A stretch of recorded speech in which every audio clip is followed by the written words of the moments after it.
Hey, my name is David Nguyen with Accounting Fresh, located in Carlsbad, California. Today, I'm going to walk you through on how to categorize bank transactions in QuickBooks Online.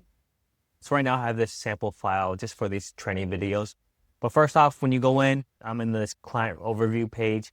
You go to transactions, bank transactions. And right now, I have a sample bank account, 1234 from Wells Fargo. I have 968 transactions that still need to be categorized. Here are the transactions here. Let's go through a few of them and I'll show you how to categorize. First example here, Carlsbad CPA Services.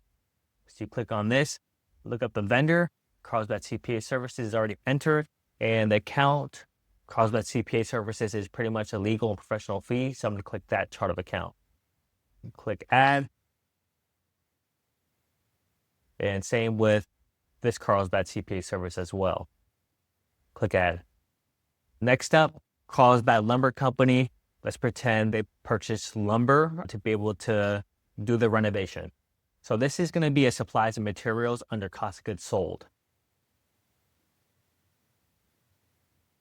So let's create a new vendor. Carlsbad Lumber Company. Click save. And like I said, this is going to be supplies and materials under cost of goods sold. I'm going to look through my chart of accounts. I don't see anything that is supplies and materials. So I'm going to go add new account. Supplies and materials. And this is going to be a cost of goods sold account under account type. And detailed type will be supplies and materials. And click save. So everything for Carlsbad Lumber Company, it's going to pre-fill it in for us. So you can see down here, these three transactions. So I'm going to click on those and just accept them. And I'm going to show you how it flows to the financial statements or the profit and loss. So we did a few transactions. So if you want to see the profit and loss, you go to the reports, standard reports, and click on the profit and loss.